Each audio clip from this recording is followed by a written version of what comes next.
اللہ رب العزت عزت عطا فرمائے وہ تفریح والے ہیں، عزت دے کر وہ واپس دیں وہ تفریح والے ہیں۔ اس طرح اللہ کی ذات ہر حال میں خالق رہتی ہے۔ والد اگر مومن ہو تو تفریح بات ہے، اور اگر والد کافر ہو تو تفریح بات ہے۔ ماں اگر تہجد گزار ہو تو تفریح ماں ہے، خدا نہ کرے اگر بد کردار اور تفریح ماں ہے۔ جس طرح ہر حال میں سجدہ خدا کا ہوتا ہے، اسی طرح ہر حال میں ادب ماں اور باپ کا ہوتا ہے۔ اللہ رب العزت کو چھوڑ کر آدمی لڑنا کو سجدہ نہیں کرتا۔ بالکل کسی طرح کوئی بندہ والدین کو چھوڑ کے والدین کے مقابلے میں الگ کرے تو یہ بھی گناہ ہے۔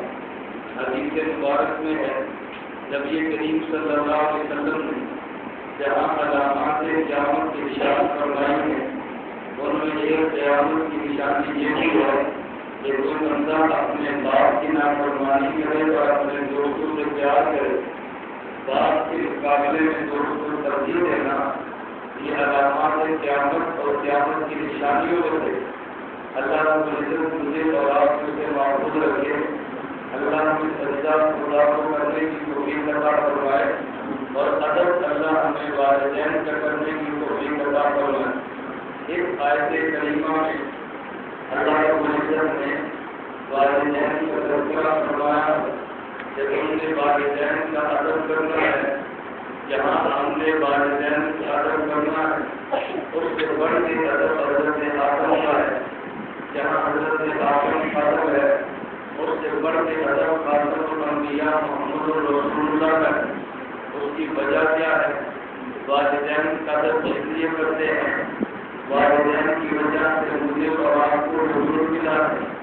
حضرت آدم کا ادب اس لیے کرتے ہیں، حضرت آدم کی وجہ سے ماں اور باپ کو حضور ملا ہے۔ حضرت محمد رسول اللہ کا ادب اس لیے کرتے ہیں، ہمارے پیغمبر کی وجہ سے حضرت آدم کو حضور ملا ہے۔ اگر ماں اور باپ نہ ہوتے ہمیں حضور نہ ملتا، حضرت آدم نہ ہوتے تو والدین کو حضور نہ ملتا، محمد رسول اللہ نہ ہوتے تو حضرت آدم کو حضور نہ ملتا۔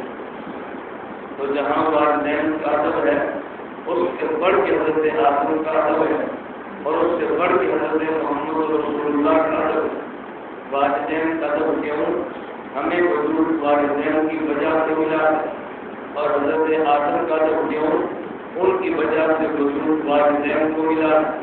حضرت محمد رسول اللہ کا ادب کیوں کرتے ہیں؟ کہ ان کی وجہ سے حضور حضرت آدم کو ملا ہے۔ اگر ماں باپ نہ ہوتے ہمیں حضور نہ ملتا، حضرت آدم نہ ہوتے ماں باپ کو حضور نہ ملتا، محمد رسول اللہ نہ ہوتے حضرت آدم کو حضور نہ ملتا۔ اب میں یوں کہوں گا کہ سجدہ تعالیٰ کی ذات کو کرنا ہے، اور ادب سب سے بڑھ کے محمد رسول اللہ کا کرنا ہے۔ خدا کے مقابلے میں کسی الہ کو سجدہ نہیں کرتے، حضرت محمد کے مقابلے میں کسی کی نبوت کو نہیں مانتے۔ اگر کوئی بندہ اللہ کے مقابلے میں کسی کو الہ مانتا ہے، اس سے بڑا دنیا میں مجھے کوئی نہیں۔ جو ہمارے نبی کے مقابلے میں نبی مانتا ہے، اس سے بڑا دنیا میں کوئی بندہ اللہ کے مقابلے میں الہ مانتا ہے، اس سے بڑا مشرک کوئی نہیں۔ اور جو نبی کے مقابلے میں نبی مانتا ہے، اس سے بڑا دنیا میں کافر کوئی نہیں ہے۔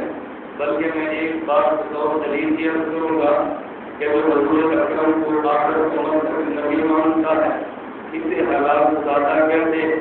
اور جو ہمارے نبی کو نبی ماننے کے بعد پھر ملتے قادیانی کو نبی مانتا ہے، اسے حلال زیادہ نہیں حرام زیادہ کہتے ہیں۔ اس کی وجہ کیا ہے؟ کہ نبی کی حیثیت باپ کی ہوتی ہے، اور باپ کو نہ بدلنا حلال زادے کا کام ہے، اور باپ کو بدل دینا حرام زادے کا کام ہے۔ محمد رسول اللہ کو نبی مانا حلال زادہ ہے۔ آج ان کو نبی مانا، قادیانی کو نبی مانا، اس نے باپ بدلا ہے کہ حرام زادہ ہے۔ حضور کو خاتم الانبیاء مانے تو حلال زادہ، حضور کے بعد قادیانی کو نبی مانے تو کون؟ بولیے میں کون؟ حرام زادہ ہوا۔ اللہ نے حلال زادہ بننے کی توفیق عطا فرمائے۔ اللہ حرام زادگی سے بھی بچائے، حرام زادہ بننے سے بھی بچائے۔ میں بات یہ کہہ رہا تھا کہ سجدہ ہم نے خدا کو کرنا ہے، اللہ کے مقابلے میں کسی کو الہ نہیں بنانا، اور ہم نے جہاں سچا خدا کو کرنا ہے، ہم نے اصل سب سے بڑھ کے نبی اپنے پیغمبر کو ماننا ہے، ان کے مقابلے میں کسی اور کو نبی نہیں ماننا، خدا کے مقابلے میں الہ مانے سب سے بڑا مشرک بنتا ہے، حضور کے مقابلے میں نبی مانے تو سب سے بڑا کافر بنتا ہے۔ اللہ میں شرک سے بھی معفوظ رکھے، اللہ میں کفر سے بھی معفوظ رکھے۔ اللہ رب العزت نے قرآن کریم نے اللہ نے اپنی عبادت کی بات بھی کی ہے، اللہ نے آخری نبی کی نبوت کی بات بھی کی ہے، لیکن جو بات میں آپ کو سمجھانے لگا ہوں ذرا اس بات کو بڑی اچھی طرح سمجھیں۔ ہم نے والدین کا ادب کیوں کیا ہے؟ ہمارے والدین کی نسبت حضرت آدم سے ہے، آدم کا احترام کیوں کیا ہے؟ نسبت محمد رسول اللہ کی ذات گرامی سے ہے۔ اہل سنت والجماعت کا اجماعی عقیدہ ہے، اہل سنت والجماعت کا ایمان ہے کہ جس چیز کی نسبت اللہ کے نبی سے ہوتی ہے وہ چیز تمام چیزوں سے اعلیٰ ہوتی ہے۔ آپ مکہ شہر دیکھ لیں، مکہ مکرمہ کی نسبت اللہ کے نبی سے ہے، یہ کائنات کے شہر سارے شہروں سے اعلیٰ ہے۔ بیت اللہ کی نسبت اللہ کے نبی سے ہے، یہ دنیا میں سارے اللہ کے گھروں سے اعلیٰ ہے۔ آپ دنیا میں ازواج دیکھ لو، میرے پیغمبر کی بیویاں کائنات کی ساری عورتوں اور بیویوں سے اعلیٰ ہیں۔ میرے پیغمبر کی بیٹیاں دیکھ لو، کائنات کی ساری بیٹیوں سے اعلیٰ ہیں۔ میرے پیغمبر کے بیٹے دیکھ لو، کائنات کے سارے بیٹوں سے اعلیٰ ہیں۔ میرے پیغمبر کی یاد دیکھ لو، کائنات کے سارے دوستوں سے اعلیٰ ہیں۔ تو پھر یہ بات بھی مان لے، نبی کا کعبہ کافروں سے اعلیٰ ہے، نبی کا گھر میرے پیغمبر کا گھر تمام گھروں سے اعلیٰ ہے، پیغمبر کی بیویاں سے اعلیٰ ہیں، نبی کی اولادوں سے اعلیٰ ہے۔ تو پھر آپ سنت کا عقیدہ ہے، جہاں آج میں نبی آرام فرما ہے، یہاں آج میں نبی تشریف فرما ہے، میرے پیغمبر کی قبر، میرے پیغمبر کے روضہ جو جنت المبارک کا حصہ ہے، قبر مبارک کے وہ ڈبے جو میرے پیغمبر کے وجود سے ملے ہیں، اللہ کی قسم کو کعبہ سے بھی آتا ہے، اللہ کی عرض سے بھی آتا ہے، کعبہ سے بھی آتا ہے، اللہ کی عرض سے بھی توجہ، اللہ کی عرض سے بھی آتا ہے، کیونکہ بھی نسبت میرے پیغمبر کے ساتھ جو ملی ہے، پوری کائنات میں جس کو بھی مقام ملتا ہے ہمارے پیغمبر کی وجہ سے ملتا ہے۔ جو پیغمبر کے قریب ہوتا جائے گا وہ مقام پاتا چلا جائے گا، جو نبی سے جتنا دور ہوگا اتنا مقام سے بھی گرتا چلا جائے گا۔ اللہ نے پیغمبر کا قرب عطا فرمائے، اللہ نے نبی کی کبھی بھی دنیا عطا نہ فرمائے، اللہ نے نبی کا قرب عطا فرمائے۔ میں گزارش کر رہا تھا کہ سجدہ اللہ کی ذات کو کرنا ہے اور اصل سب سے بڑھ کے پیغمبر کی ذات کو کرنا ہے۔ اب آپ حضرات کے ذہن میں بات رہی جو بات میں سمجھانا چاہتا ہوں، ممکن ہے کہ آپ کے ذہن میں تو بات جاننے کی کوشش کرے، اللہ ہمارے ایمان کو محفوظ رکھے۔ دنیا میں لوگ رات میں ایمان سے حملہ کرتے ہیں کہ آپ اللہ سمجھ نہیں پاتا کہ میرے ایمان سے حملہ ہوا ہے۔ ہمارا اہل سنت والجماعت کا عقیدہ اللہ کے نبی میں قرآن کی آیت نہیں ہے، اللہ قرآن کریم میں فرما رہے ہیں، میں نے گزارش کی ہے اگر دیکھا جائے تو پیغمبر کی حدیث میں آتا ہے ہم ساری چیزیں مانتے ہیں، لیکن میرے پیغمبر کی زندگی کے دور آتے ہیں، ان سارے دوروں کو آپ دیکھیں گے تو پھر آپ فیصلہ کریں گے ہم نے نبی کے بارے میں ایمان کیسے لانا ہے، توجہ رکھنا۔ میں اس بات سے لگوں، ایک میرے پیغمبر کی جماعت وہ ہے جو اللہ کی انتظام میں نہیں ہے، ایک میرے نبی کی جماعت وہ ہے جو زندگی کے آخری دور میں نہیں ہے۔ ہم اول دور میں ہمارا بھی مانتے ہیں، آخری دور میں ہمارا بھی مانتے ہیں، لیکن اگر وہ بندہ پوچھے گا ہم نے کہنا اول دور میں ہمارا بھی ٹھیک ہے، لیکن آخری دور میں آواز آزاد ہے۔ میرے پیغمبر کی زندگی مکہ والی بھی مانتے ہیں، لیکن پیغمبر کی مرضی والی زندگی یہ مکی زندگی سے آزاد ہے، اس میں قرآن مکمل ہوا ہے، اصحاب پیغمبر مکمل ہوئے ہیں، میرے نبی کا دین مکمل ہوا ہے، عزت کے ساتھ دین مکمل ہوا ہے۔ اسی دور میں قرآن نے فرمایا مکی زندگی بھی ٹھیک ہے، میرے نبی کی مدنی زندگی بھی ٹھیک ہے، لیکن مدنی زندگی مکی زندگی سے اعلیٰ ہے۔ ہم پیغمبر کی ساری باتیں مانتے ہیں، لیکن آخری قبر کی باتیں اپنے طور سے اعلیٰ کرتی ہے۔ خود قرآن کریم نے اعلان فرمایا وَالْآخِرَةُ خَيْرٌ لَكَ مِنَ الْأُولَىٰ، ایک نبی کی حالت پہلی ہے، ایک نبی کی حالت بعد والی ہے، نبی کی بعد والی حالت پہلی حالت سے اعلیٰ ہوتی ہے۔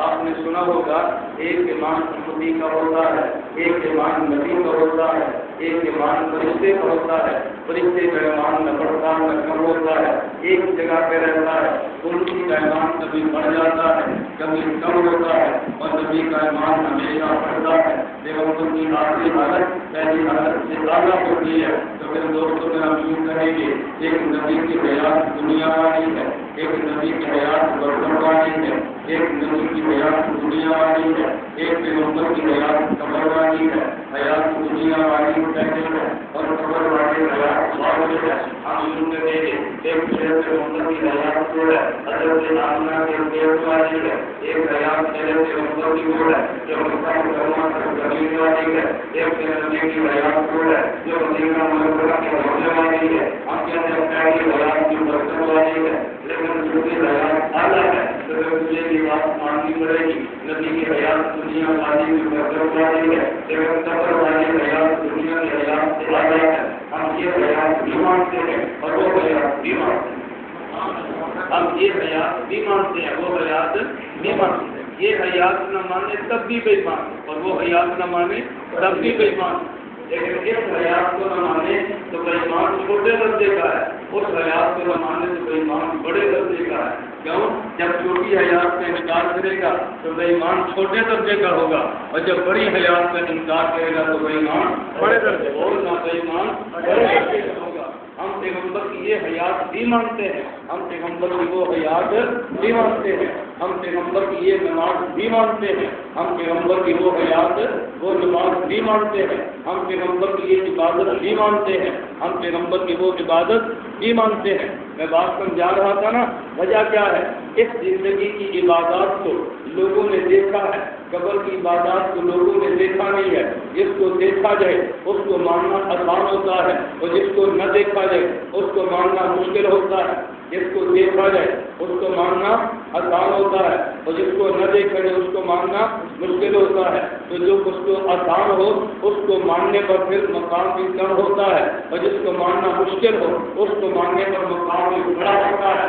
میرے نبی نے فرمایا، توجہ، میرے نبی نے فرمایا صلی اللہ علیہ وسلم، فرمایا میرے صحابہ اگر تم نے دین کے 90% سے عمل کیا، تم نے 10% کو جوڑا، تم ناکام ہو جاؤ گے۔ میرے بعد میرے وہ بھائی آنے والے ہیں، اگر وہ دین کے 10% حصے پر عمل کریں گے، 90 کو چھوڑ دیں گے، وہ تب بھی کامیاب ہو جائیں گے۔ صحابہ نے کہا یا رسول اللہ کیا ہم آپ کے بھائی نہیں ہیں؟ فرمایا تم تو میرے اصحاب ہو، تم تو میرے صحابہ ہو، تم تو میرے ساتھی ہو، بعد میں آنے والے میرے بھائی ہوں گے۔ اللہ کے نبی ہم 10% کو چھوڑے ناکام ہے، وہ 10% کو چھوڑے تو بھی کامیاب ہے۔ اللہ کے نبی نے فرمایا تم نے مجھے دیکھا ہے تو ماننا ہے، انہوں نے نہیں دیکھا تو پھر مانیں گے۔ تم نے مجھے دیکھا ہے تو ماننا ہے، وہ نہیں دیکھیں گے تو پھر مانیں گے۔ تم تو دیکھ کر ایماندار رہے ہو، وہ پھر دیکھے ایماندار رہے ہوں گے۔ تو میرے پیغمبر نے تیرے ایمان کی گواہی دی ہے، اور میرے پیغمبر نے تمہیں اپنا بھائی بھی فرمایا ہے۔ اللہ نے اس بات کو سمجھنے کی توفیق عطا فرمائے۔ دیکھو یہ میرا قرآن کا کتنا اعزاز ہے کہ جو لوگ اس اعزاز کو نہیں سمجھتے۔ مولانا لال شاہ بخاری رحمۃ اللہ علیہ ایک جملہ فرمایا کرتے ہیں، توجہ رکھنا، فرمایا آج دنیا میں غیر سے ہوئی ہے، کوئی کہتا ہے کہ نبی نور ہے، کوئی کہتا ہے پیغمبر بشر ہے۔ مولانا بخاری فرماتے توجہ، کوئی کہتا ہے نبی نور ہے اور کوئی کہتا ہے نبی اور کوئی کہتا ہے نبی نور ہے، کوئی کہتا ہے نبی بشر ہے۔ مولانا فرماتے یار 1 منٹ کے لیے مان لیے تیری بات تو، لیکن کملا تو کم از کم خیال تو کرنا، کملا کم از کم تو خیال تو کر۔ اگر تو نے نبی کو بشر نہ کہا تو پھر فرشتہ کہے گا میں آتا ہوں، کیونکہ نبی میری قوم کا ہے، تو کیا جواب دے گا؟ تو بہتر یہ تھا نا، تو کہتا ہے نبی میری قوم کا ہے، تو تو نے نبی کو اپنی قوم کا نہ مان کے تو نے فرشتوں کو آخر مان لیا ہے، تو تجھے کیا مصیبت پڑی ہے؟ ملائکہ کو رکیت دینے کی تیرا اجازت اس میں تھا، تو ملائکہ سے کہتا دیکھو نبی تمہاری قوم کا ہے، نبی میری قوم کا ہے، نبی تمہاری قوم نبی میری قوم کا ہے، تیری تو اجازت یہ تھا۔ اللہ قرآن کریم میں فرماتے ہیں وما ارسلنا من رسول الا اللہ بلسان قومہ، اللہ کا مزاج، اللہ کا نظام یہ ہے، اللہ جب کی نبی کو بھیجتے ہیں تو جو نبی کی قوم کی زبان ہوتی ہے اللہ اسی زبان میں نبی کو دین دے کر بھیجا کرتے ہیں۔ آج تو دنیا میں جا کر پوچھ لو، کسی سے پوچھو بھائی ملائکہ کی زبان کیا ہے، کوئی بندہ یہ نہیں بتائے گا کہ فرشتوں کی زبان کیا ہے۔ کوئی بندہ پوچھے کہ قوم عرب کی زبان کیا ہے، سارے بندے کہیں گے کہ جو قوم عرب کی زبان تو عربی ہے۔ اللہ قرآن میں فرماتے ہیں وما ارسلنا من رسول الا بلسان قومه، اللہ جب بھی کسی کو نبی بنا کر بھیجتے ہیں تو جس قوم کا نبی ہو اس قوم کی زبان عطا فرما کے بھیجتے ہیں تاکہ قوم کو سمجھانا آسان ہوگا۔ خدا کہتے ہیں تیرا اجازت ہے لقد من اللہ علی المؤمنین، اس بات کا یقین اللہ فرماتے ہیں تمہارا اجازت ہے لقد جاءکم رسول من انفسکم، میں نے تمہیں اجازت دیا کہ میں نے تمہیں انسان بنایا،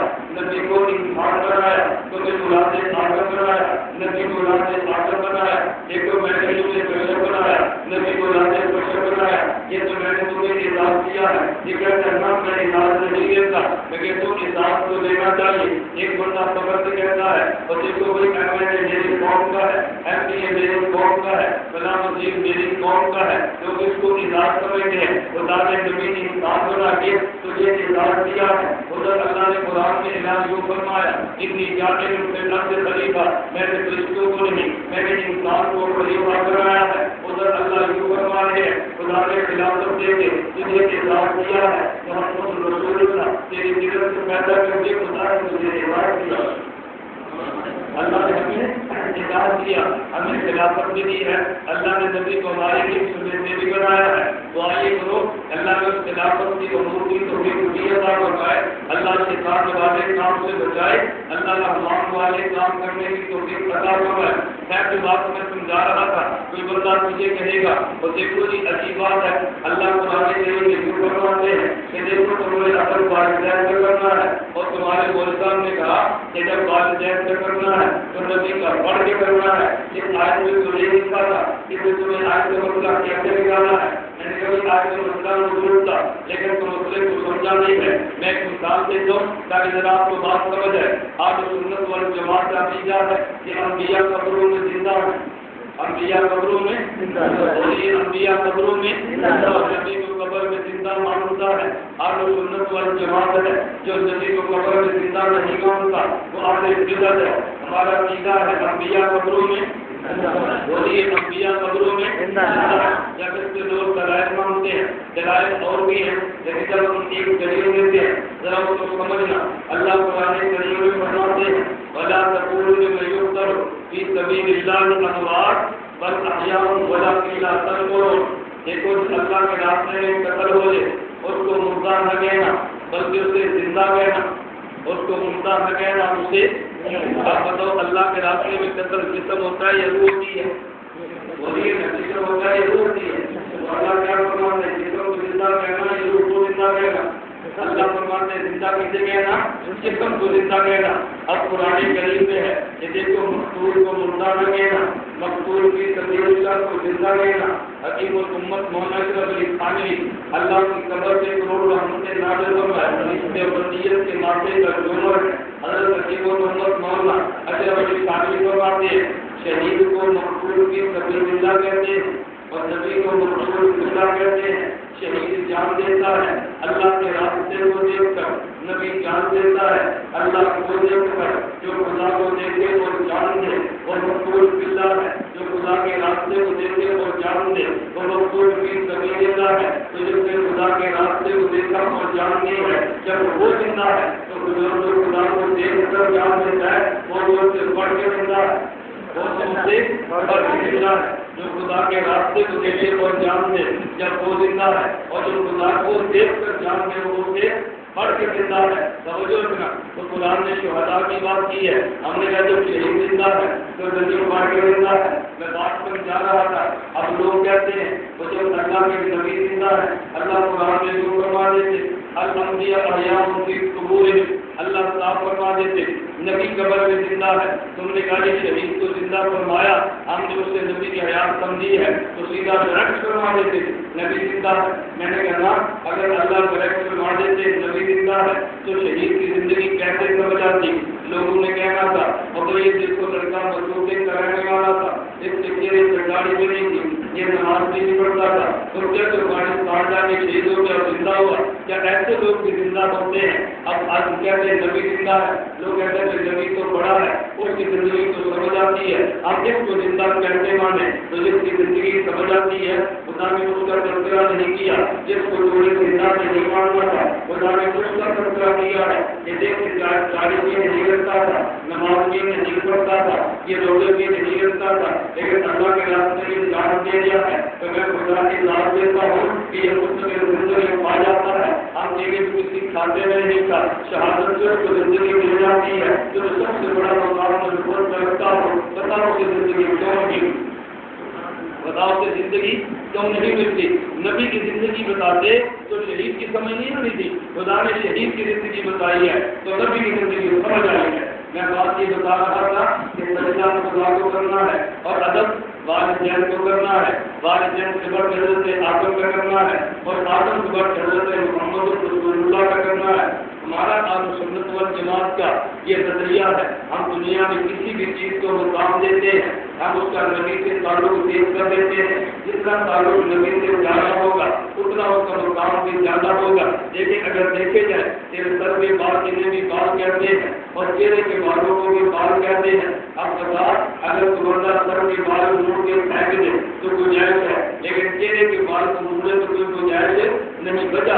سر کے بالوں کی نسبت پیغمبر کی طرف نہیں ہے، تیرے چہرے کے بالوں کی نسبت پیغمبر کی طرف ہے۔ سر کے بال کو کوئی نہیں کہتا یہ بال نبی والے ہیں، لیکن داڑھی کو کہتا ہے یہ نبی والے ہیں۔ اس کی وجہ یہ ہے کہ سر کے بالوں کو موڑ کے گرا دینا یہ میرے پیغمبر سے ثابت ہے، لیکن چہرے کے بالوں کو گرا دینا یہ میرے پیغمبر سے کہیں کی ثابت نہیں ہے۔ تو سر کے بال کی نسبت نبی کی طرف نہیں ہے، وہ تو نبی نے گرا دیے تھے، لیکن چہرے کے بال کی نسبت نبی کی طرف ہے۔ ہم کہتے ہیں دیکھنے میں تو بال بے جان ہے، نسبت پیغمبر کی طرف آتی ہے۔ اس ایک داڑھی کے بال کو رکھنے سے اللہ 70 شہداء کا مقام عطا فرماتے ہیں، اللہ 70 شہداء والا اجر عطا فرماتے ہیں۔ میں بتا ہی رہا تھا کہ دیکھنے میں بال ہے نسبت نبی کی طرف آ جائے تو 70 شہداء کے برابر آپ کی بدل ثواب مل جاتا ہے۔ لیکن تو اس کو بھی چھوڑ دیں، اگر تم دیکھ لو آپ یہ بارش چلے جاؤ آپ کو بڑے بڑے شہید ملیں گے،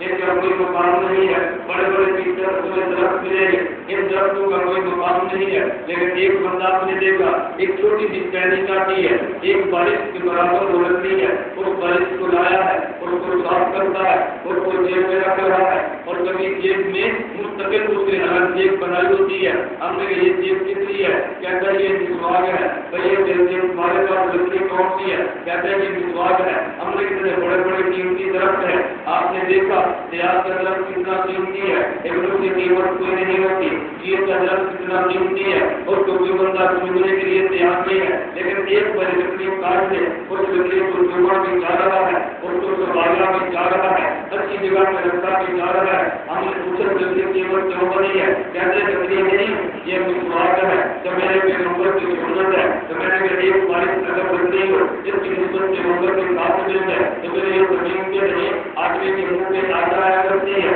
اس کو لے کے نہیں رکھتے، اس کو جیب میں ڈال دیا کرتے ہیں، جس پر بال کے پیغمبر کے ساتھ ہو تو قدر بڑھ جاتی ہے، ایک لکڑی کی نسبت پیغمبر کے ساتھ ہو تو بڑھ جاتی ہے۔ میرے شریر سے توجہ رکھنا، میں نے کہا بال دیکھتے ہیں تو بال ہے نسبت پیغمبر کے ساتھ آئی ہے، یہ بال عام بالوں سے بڑھ گیا ہے۔ اگر ایک لکڑی ہے نسبت پیغمبر کے ساتھ آئی ہے، اس لکڑی کا مقام اتنا بڑا ہے، آپ کو آگے دیکھو لکھتے ہیں کہ مسواک کرنے کے 70 فوائد ہیں، اس کے 3 فوائد، اور سب سے بڑا فائدہ یہ ہے کہ جب آپ کی موت کا وقت آتا ہے اللہ مسواک کی برکت سے بندے کو گرمی کی توفیق عطا فرما دیتے ہیں۔ یہ نسبت میرے پیغمبر کی طرف سے آئی ہے۔ اگر تیری زبان میں برداشت نہیں ہے زبان کو بزرگ کرتے ہوئے اپنی زبان کو زبان میں لگا دے، اللہ زبان میں وضاحت عطا فرما دیتے ہیں۔ میں بتا ہی رہا تھا کہ دیکھنے میں ایک لڑکی ہے نسبت پیغمبر کی طرف نہیں ہے، مقام اس کا بھی بڑھ گیا ہے، دیکھنے میں بال ہے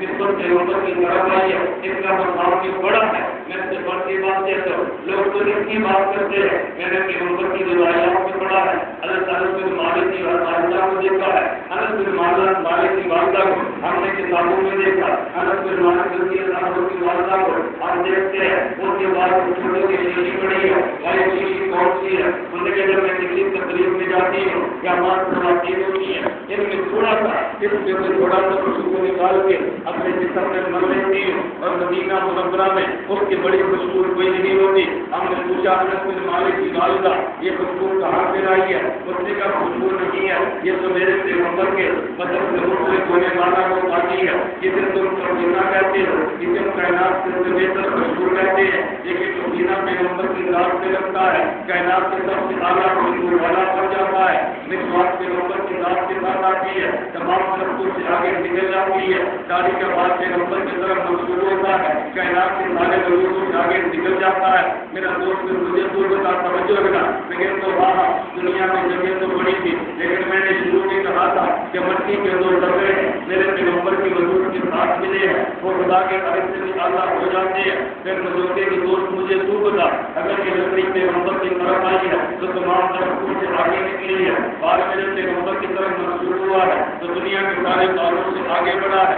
اگر مدینہ پیغمبر کی طرف منسوب ہوا ہے تمام لوگوں سے آگے بڑھ گیا ہے. مٹی کے ڈبے میرے پیغمبر کی وجود کے ساتھ ملے ہیں تو یہ کعبہ عورت سے آگے بڑھ گئے ہیں. تو پھر مجھے تو یہ بتا جو صدیق پیغمبر کے ساتھ ملا ہے اس صدیق کا مقام کتنا ہوگا؟ عمر پیغمبر کے ساتھ ملا ہے مقام کتنا ہوگا؟ عثمان علی پیغمبر کے ساتھ ملے ہیں مقام کتنا ہوگا؟ اس لیے ہم نے کہا ہے آپ اگر مسواک کا مقام مانتے ہیں اگر بال کا مقام مانتے ہیں میرا دوست جن میں تو شعور بھی نہیں تھا ان میں احساس بھی نہیں تھا بظاہر دیکھیں تو حیات بھی نہیں ہے. صدیق کو انسان بھی ہے صدیق میں شعور بھی ہے صدیق میں احساس بھی ہے اور سب سے بڑھ کے پیغمبر کے ساتھ نہیں تھی میرے پیغمبر کا جان نشین بھی ہے. مجھے بتا کہ ان باتوں کو سمجھانے کے لیے کون سے دلائل کی حاجت پڑتی ہے کون سی عقل کی حاجت پڑتی ہے؟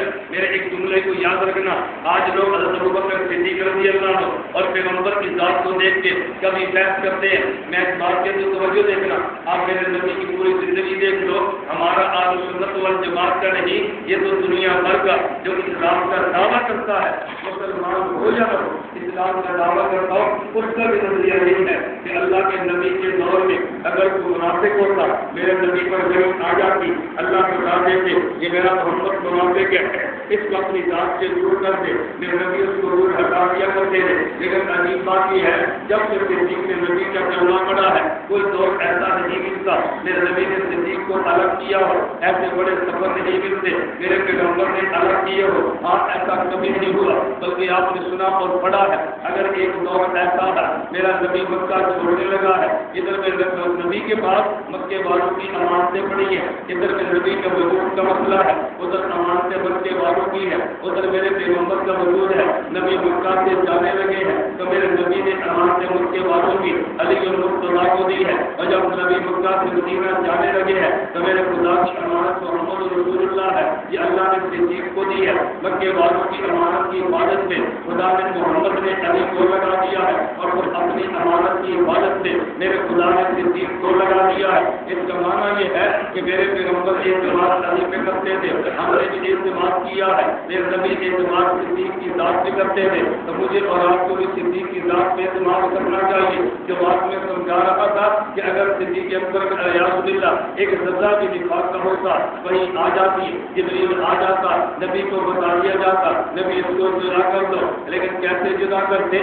فساد کبریٰ سیوطی امام سیوطی نے روایت نقل کی ہے حضرت صدیق اکبر رضی اللہ عنہ ایک وقت پر سفر سے شام کے تھے شام میں وہاں پہنچے ہیں تو ایک صدیق اکبر نے خواب کو دیکھا اپنا خواب نقل کرنے کے لیے عیسائی عالم کے پاس گئے عیسائی عالم سے فرمانے لگے میں نے خواب دیکھا مجھے تم تعبیر بتاؤ. وہ عیسائی عالم نے خواب پوچھا صدیق اکبر نے خواب بتایا اس نے تعبیر بتائی وہ کہنے لگا ابو بکر تمہارا نام کیا ہے؟ تاکہ میرا نام تو یہ ہے. تمہارے باپ کا نام کیا ہے؟ میرے والد کا نام یہ ہے. تم کہاں سے آئے ہو؟ تاکہ مکہ مکرمہ سے ہو. بولے کہ ابو بکر تمہاری خواب بتا رہی ہے کہ مکہ میں نوجوان پیدا ہوا جس کا نام حضرت محمد ہے صلی اللہ علیہ وسلم وہ اعلان نبوت کرے گا فی حیاتی خلیفۃ بعد مماتی جب تک وہ اس دنیا میں رہے گا صدیق کو اس کا وزیر بنے گا جب وہ دنیا چھوڑ جائے گا تو اس کا نام وزیر بنے گا جب وہ دنیا چھوڑ جائے گا تو اس کا جان نشین بنے گا. ابو بکر صدیق شام سے آئے مکہ مکرمہ میں آئے اللہ کے نبی نے اعلان نبوت فرما دیا تھا. ابو بکر صدیق آئے اور آگے پوچھا یا محمد من دلیل علی ما قدی کیا میرے دوست آپ نے دعویٰ نبوت فرمایا، اس دعویٰ نبوت کے دلیل کیا ہے؟ میرے نبی کی دلیل سننا۔ اللہ کے نبی سے صدیق نے وہ دلیل پوچھی جو دنیا میں کسی کو خواب نہیں بتائی اور خواب کی تعبیر بھی نہیں بتائی، نہ کسی کو دنیا میں سوائے اس عیسائی عالم کے کسی کو خواب نہیں بتائی۔ صدیق اکبر نے آ کے پوچھا یا محمد صلی اللہ علیہ وسلم ابھی ایمان کیوں نہیں لائے تھے؟ اس لیے یا محمد عرض کیا مت دلیل والا تبدئی، دعویٰ نبوت سے دلیل کیا ہے؟ اللہ کے پیغمبر فرمانے لگے الدلیل علامہ ادعی رویا کلہ کی رہی تو پھر شام میں صدیق میرے دعویٰ نبوت سے دلیل مقام ہے جو تم نے شام میں دیکھی ہے اور مجھ سے آ کر مکہ میں سوال کیا، مجھ سے آ کر مکہ میں سوال کیا۔ صدیق اکبر نے کلمہ پڑھا، پھر جس دن سے کلمہ پڑھا ہے ابو بکر کبھی اس سے جدا نہیں ہوئے۔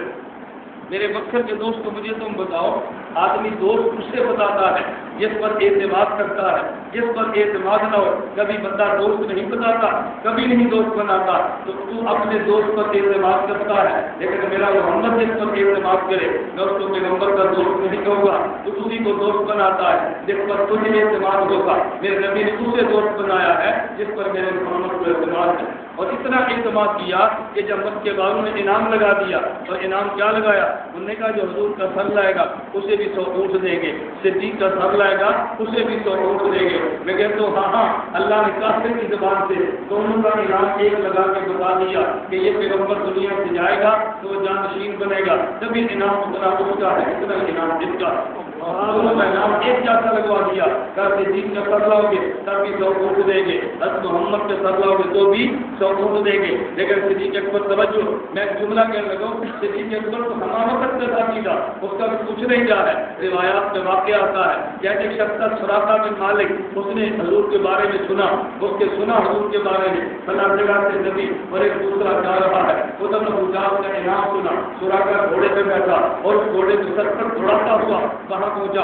ابو بکر صدیق نے کہا یا رسول اللہ یہ آنے والے سوار کی نیت میں تو دور لگتا ہے، یہ شاید کہ برے کے ارادے سے آ فرما اللہ تعالیٰ صدیق کو نے غم نہیں کھانا۔ تو سراقہ قریب آیا، اللہ کے نبی نے زمین کو حکم دیا، دعا مانگی ہے، زمین نے اس کے گھوڑے کے پاؤں کو اپنے اندر نکل لیا، زمین نے اس کے گھوڑے کے پاؤں کو اپنے اندر لے لیا ہے۔ سراقہ رو پڑا اور کہتا ہے جی مجھے معاف کر دو، ادھر پیغمبر نے معاف کیا۔ پھر سراقہ کے پاؤں، سراقہ کے جو پاؤں تھے وہ زمین سے باہر نکلے ہیں۔ یا ایک نقطہ یاد رکھنا، تاریخ محمد طیب فرماتے ہیں ادھر موجودہ دیکھے میرے موسیٰ کلیم کا ہے، ادھر موجودہ دیکھے میرے رسول حبیب کا ہے۔ موسیٰ کلیم کا موجودہ یہ تھا قارون نے زمین کو پکڑ لیا تھا، میرے محبوب کا موجودہ یہ ہے زمین نے سراقہ کے گھوڑے کو پکڑ لیا تھا، اس کو زمین نے پکڑا ہے لیکن ایمان نہیں ملا، ادھر گھوڑے کو پکڑا ہے ایمان نہیں ملا۔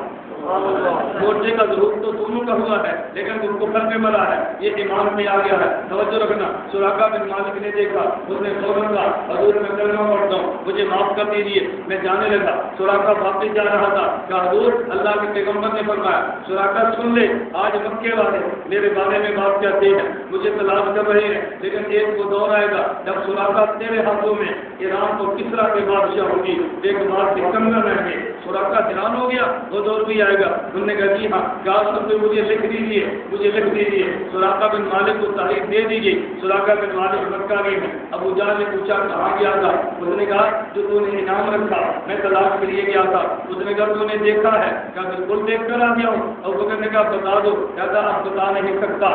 کیوں نہیں بتاتا؟ کیوں نہیں بتاتا؟ میں کہتا ہوں ہاں سراقہ نے بزبان حال کہا ہوگا ابو جہل جب کیا تھا تو تیرا تھا، جب آیا ہوں تو اس کا۔ جب میں کہا تھا تو میں تیرا تھا، جب آیا ہوں تو اس نے کہا سراقہ نے ابو جہل تجھے کیا بتاؤ یا ابا حکم یا ابا حکم واللہ لکم شاہدہ لامر الجواب ہی نصاحت گواہی ہو واللہ۔ حضرت ابوبکر نے عجیب کلام دیا تھا، اس نے کہا ابو جہل کو یا ابا حکم، پہلے ابو جہل کو لوگ ابو حکمت کہتے کہ بہت بڑا حکمت والا ہے، اس نے کہا یا ابا حکم واللہ لکم شاہدہ لامر الجواب ہی نصاحت گواہی ہو لعلمت ولم تشک فی ان محمد نبی فمن یقابلہ نبی برہان فمن یقابلہ۔ انہوں نے کہا ابو جہل ایک بات تو سن لے، خدا کی قسم میں نے حضور کو آنکھوں سے دیکھا ہے، اگر وہ وقت موجود ہوتا تو تو بھی یقین کر لیتا محمد خدا کا وہ نبی ہے جس کا دنیا میں کوئی مقابلہ نہیں کر سکتا۔ اس کا مقابلہ، اس کا تو زمین بھی ساتھ دیتی ہے، پتہ ہے اس کا تو مقابلہ کیسا کرے گا؟ جب عروہ بن مسعود ثقفی آیا حدیبیہ کے موقع پہ، حضور کی صحابہ بیعت کر رہے تھے، اور بیعت کس بات پہ تھی کہ اللہ کے نبی نے بدلہ لینا ہے عثمان بن عفان کا، وہ بدلا گیا تھا۔ عثمان بن عفان مکہ گئے ہیں، نبی کے صدیق بن کے گئے ہیں، قریشیوں نے گرفتار کر لیا اور بیعت مشہور کر دیا، حضرت عثمان کو شہید کر دیا گیا ہے۔ میرے نبی کو اطلاع ہوتی ہے، میرے محمد نے فرمایا بیعت کرو، ہم عثمان کا بدلہ لے کر جائیں گے۔ ایک نقطہ بھی دیر میں رکھنا، ایک مماتی مجھے کہنے لگا اور عثمان مکہ مکرمہ میں تھے، میں نے کہا جی ہاں، کہتے وہ زندہ تھے، میں نے کہا جی ہاں، کہتے جب بندہ ضرور پڑے نبی پہ پیش ہوتا ہے، میں نے کہا جی ہاں، کہتے عثمان ضرور پڑھتے ہوں گے نبی پہ پیش ہوتا ہوگا، پھر نبی کو پتہ نہیں چلا زندہ ہے، تم کیسے کہتے ہو؟ حضور نے بیعت لی ہے۔ میں نے کہا یہ تو پتہ چلا عثمان ضرور پڑھتا ہے، لیکن یہ کیسے پتہ چلا کہ دنیا میں پڑھتا ہے؟ یہ تو دنیا میں پڑھتا ہے، کیونکہ ہمارا تو عقیدہ ہے شہید یہاں بھی پڑھتا ہے، شہید وہاں بھی پڑھتا ہے، شہید یہاں بھی پڑھتا ہے، شہید وہاں بھی پڑھتا ہے۔ تو کہہ دے کہ موت کے بعد تسبیحات رہی ہے، میں تیرے خلاف قرآن پیش کر دوں گا۔ قرآن کہتے ہیں موت کے بعد بھی تسبیحات ہے، کیا بندہ جنت میں جائے گا؟ کہتے ہیں سلام علیکم قرآن کریم میں ہے، آخر دعوانا قرآن کریم میں ہے، بندہ جنت میں جا کے تسبیحات کو پڑھتا ہے نا، تو کیا بعید ہے کہ عثمان قبر میں جا کے نبی پہ درود نہ پڑھتا؟ عثمان نے درود پڑھا ہے، نبی پہ پیش ہوا ہے، لیکن یہ کیسے پتا چلا کہ اس دنیا میں درود پڑھا ہے یا دنیا کے بعد درود پڑھا ہے؟ درود پیش بھی ہوتا تھا، پھر نہیں پتا چلا عثمان اس دنیا میں ہے اس دنیا ہم بیعت کریں گے۔ بیعت کر رہے تھے ادھر مکے والے، عروہ بن مسعود ثقفی آیا، بیعت کا معاملہ چل رہا تھا، ہم بیعت کریں گے بدلہ لیں گے۔ عروہ بن مسعود ثقفی آیا، وہاں طے ہو گیا، واپس جانے لگا، مکے والوں نے کہا عروہ تو ڈر گیا ہے، محمد سے وعدہ کر کے آ گیا، ان کے ساتھی کو دیکھ کر ڈر گیا، وہ 1400 بندے تھے، تو ڈر گیا، بغیر اسلحے کے آئے تھے، تو ڈر گیا ہے۔ عروہ بن مسعود ثقفی نے کہا اور بھائی مانو جو بات میں نے دیکھی ہے وہ تم نے نہیں دیکھی، تم 1400 کی بات کرتے ہو، تم تلوار اسلحے کی بات کرتے ہو، خدا کی قسم میں نے حدیبیہ کے میدان میں دیکھا کہ جب محمد چھوٹتا ہے صحابہ اس کو اٹھا کے چہروں پہ مل لیتے تھے، میرا نبی وضو کرتا تھا وہ پانی اٹھا کے چہرے پہ مل لیتے تھے۔ توجہ، عروہ بن مسعود ثقفی کی استدلال دیکھنا، اس نے کہا جو اپنے نبی کا تھوک زمین پہ برداشت نہیں کرتے وہ نبی کا خون برداشت کر لیں گے؟ جو نبی کا لعاب زمین پہ گرتا برداشت نہیں کرتے وہ نبی کا خون برداشت کر لیں گے؟ مکے والوں میں تمہیں نصیحت کرتا ہوں اس محمد سے صلح کر دو، لڑنے کی بات کبھی نہ کرنا، اس پیغمبر سے صلح کرو، سے کبھی لڑنے کی بات نہ کرنا۔ خیر میں جو دلیل دے رہا تھا، میں نے کہا یار اپنے دوستوں کو دیکھ لے، میرا باعتماد نہ ہو، میں اپنی گاڑی میں نہیں بیٹھنے دیتا، حضور کا باعتماد نہیں تھا تو جس رات کافر تلاش کر رہے تھے نبی ان پہ سوار ہو کے جا رہا نہیں سمجھا، تو نہیں سمجھا۔ میں نے کہا جو تیرا باعتماد نہ ہو تو سواری پر نہیں بٹھاتا، اور پیغمبر جس پہ بیٹھا ہے اس پہ نبی کو کتنا اعتماد ہو، جس پر تجھے اعتماد ہے تو سواری پہ نہیں بٹھاتا، وہ جس کو پیغمبر نے سواری بنایا بطور نبی کا کتنا با اعتماد ہوگا وہ بندہ سوچ سکتا ہے۔ ایک عربی شاعر نے کہا تھا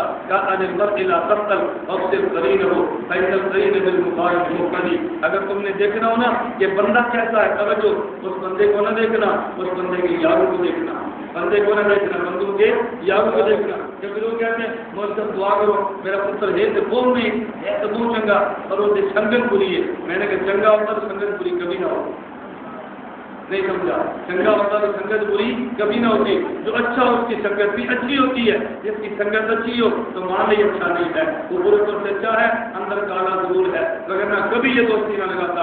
ہماری بات سمجھ سے باہر ہے۔ عربی شاعر نے کہا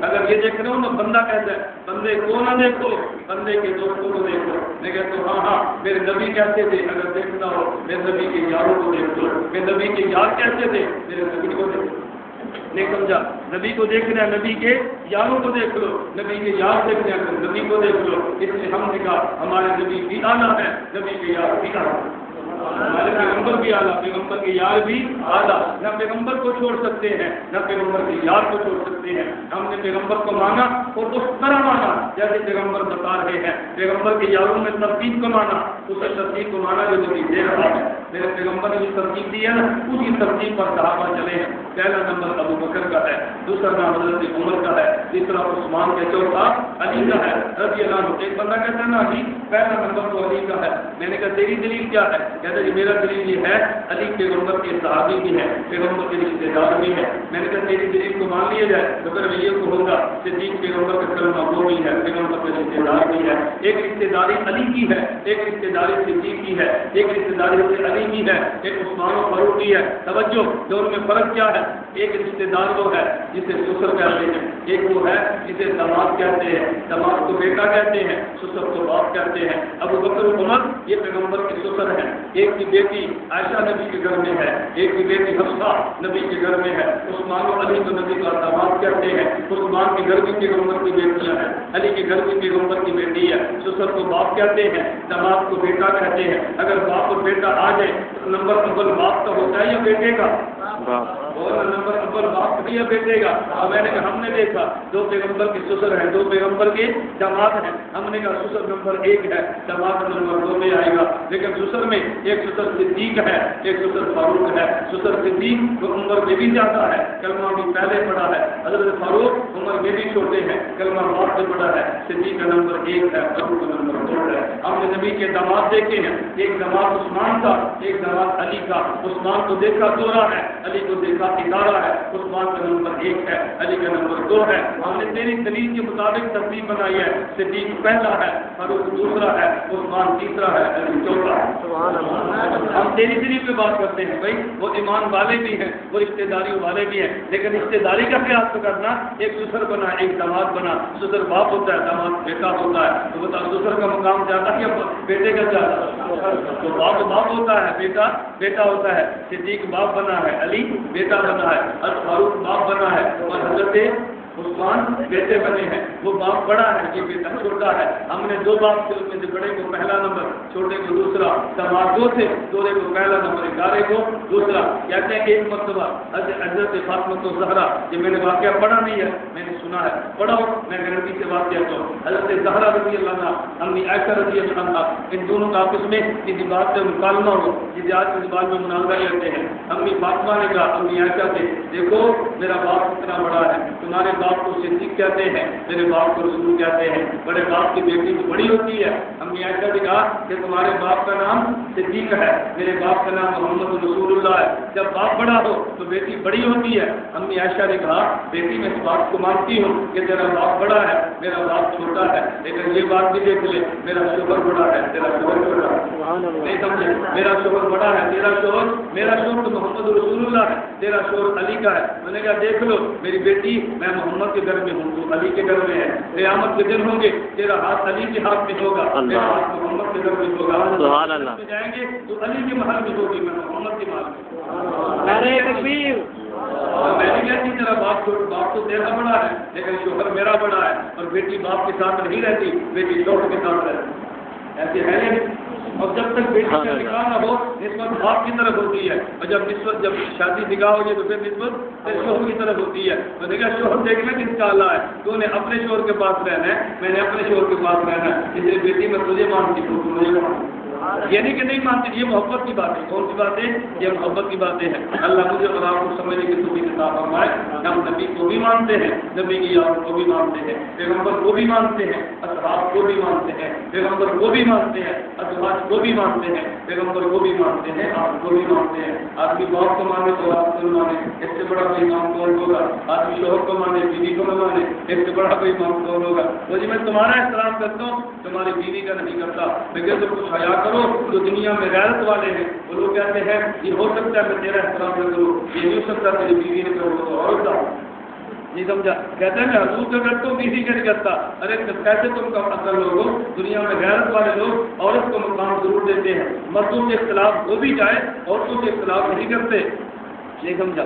مردوں سے اختلاف ہو بھی جائے عورت سے اختلاف ہے، یہ مرد تو مانتے عورت سے اختلاف کرتا ہے. میں نے کہا بھی عورتوں والی جگہ نہ شروع کرو، مردوں والی بات کرو. ہم نبی کو مانتے ہیں، نبی کی اولاد بھی مانتے ہیں، نبی کی آل بھی مانتے ہیں، نبی کے صحابہ بھی مانتے ہیں. اللہ سب کو ماننے کی توفیق. کیا یہ حقیقت ہے کہ استاد رسول احمد کی قبر سے کتے بہتری کی بات ہے؟ یہ میں نے کہا کتے کیا یہ تقدیر کی ہے تو اس کا زندگی کا کردار کو سیاست کردار کو ہوگا. ایسی باتیں آئی ہیں نا. سید معاویہ شاہ صاحب مخدوم کو ضلع خانے بات کے ہیں، وہ کہتا ہے میں نے اپنے کانوں کو سنی ہے تو سچ ہے تو مجھے پوچھے، وہ کہتا ہے میں نے وہ سنی. اور پھر حکمت ہے کہ باقی تھوڑی قبر سے بہتری کی بات آ رہی ہے، ایسے بے ایمان کی قبر پر نکل جاؤ. عذاب کی جگہ سے تو جانا چاہیے، عذاب کی جگہ پر کبھی نہیں جانا چاہیے۔ نبی پاک صلی اللہ علیہ وسلم جا رہے تھے، عرب سے وادی محسر ہے، فرمایا یہاں سے مطلب کابل کے کیوں؟ فرمایا کہ وہ جگہ جاتا ہوں تو عذاب ہوگا، عذاب کی جگہ پر نہیں جاتے وہاں کی قبر سے، میں اس کی قبر پہ کیوں جاؤں گا؟ اللہ ہم سب کو معذور فرمائے۔ میں نے پوری زندگی میں آمد سے کے چہرہ نہیں دیکھا، اللہ میں نے پوری زندگی میں آمد سے سامنے چہرہ نہیں دیکھا۔ کہیں ایسے مقابلے کے لیے جس ویڈیو آئی دیکھنے میں اس کا جواب دینا ہے، کبھی ہم نے نہیں دیکھا، ہم نے یہاں بھی نہیں دیکھا، ہم کہیں گے اللہ میں وہاں بھی نہیں، اللہ میں وہاں بھی محفوظ ہے۔ ابھی حضرات بیٹھے تھے ان کے سامنے، میں کو بتا رہا تھا، ابھی ان کے سامنے بیٹھے مجھے نارو آدمی نے کہا کہ ایک لڑکے کا فون ہے، میں نے کہا جی میری چھٹی مماثی کی حیاتی ہوگی، ذرا میری چھٹی کا فون ہو۔ اس عورت کے فون پہ کہا، میں نے کہا میں اپنی حیاتوں میں کسی کار رہی تھی، میں نے خواب نبی پاک کی زیارت کی، اللہ کے نبی کو دیکھا اور انہوں نے اپنا مجھے چہرہ دکھوا لیا، میں اٹھی، میں نے اپنی حیات نبی کو مان لیا۔ میں سمجھا کہ نبی کی حیات نہ ماننے کا نتیجہ ہے کہ نبی اپنے چہرہ نہیں۔ یہ آج کی بات ہے، ان کے سامنے جب بھی فون آیا، میں نے کہا دیکھو اللہ اگر توفیق عطا فرمائے کیسے اپنے امت کے لوگوں کو اپنے پیغمبر کی حیات سمجھا دیتے ہیں۔ دعا کرو اللہ میں نبی اور نبی کی برکت سارے چیزوں کو ماننے کی توفیق عطا فرمائے۔ باقی دعوانا الحمدللہ رب العالمین۔ باقی جو آپ اس کا اہتمام کرے وہ لوگ جو آپ میں علماء نہیں ہے، ہر انگریزی معلوم پہلے جمعرات جمعہ ہفتہ 3 دن کا ہمارا روزہ میں کورس ہوتا ہے، آپ کو بھی وہاں پر نتیجے ملائیں اور 3 دن کا کورس کریں تو کل سمجھیں۔ ہمارا اجتماعی رسالہ قابلہ کرتا ہے اور قابلہ رسالہ لگواتے ہیں، ایک روزہ کا شروع لگا ہے اس سے لے لیا کریں، رسالہ پڑھتے رہیں، عقیدے کی اصلاح ہوگی انشاءاللہ، اللہ ہم سب کے عقائد کی اصلاح فرمائے۔ اور پھر بھی وقت کم ہو ہمارا باہر سال میں لٹریچر ہوگا، سیدیاں کتنے کتابیں لٹریچر دو، جس کو خود پڑھو تو دوسروں کو پڑھاؤ، اللہ ہم اپنے عقائد کو سمجھانے کی الحمدللہ رب العالمین۔ والسلام علی رسول وعلی آلہ وصحبہ اجمعین۔ اے اللہ سب گناہوں کو معاف فرما، اے اللہ مولا کریم ہم سب گناہوں کو معاف فرما، حقوں سے قبول فرما، اے مولا کریم اللہ قبول فرما، اپنے نبی کریم صلی اللہ علیہ وسلم کی اے اللہ ہم کے بعد توفیق عطا فرما، اپنا ایمان فرما، یہ درگاہ میں جنت کا ہے اے اللہ میں سب کو جانتا نہیں نہ سب کے کام سے واقف ہے، وہی اللہ تعالیٰ فکر کے اتنے ساتھی ہیں کہ میرے مولا کریم کی قبول فرما، جو اللہ تشریف لائے ان کا نام قبول فرما، مہد اللہ تیرے تو تیرے کے مطلب کے نام اور جمع ہے اے اللہ میں سب کے گناہوں کو معاف فرما۔ اللہ تعالیٰ دعا میں اسے صاف فرمائے، اس کے علاوہ ہمارے جتنے بھی مریض ہیں سب کو اللہ سے استقامت جو مقصود ہے اے اللہ کے پردے سے دور فرما دے، اے اللہ کے کاروبار ہے اس کو مرد سے عطا فرما دے، اے اللہ کریم ہم سب کو آتما کے بیمار کر دو،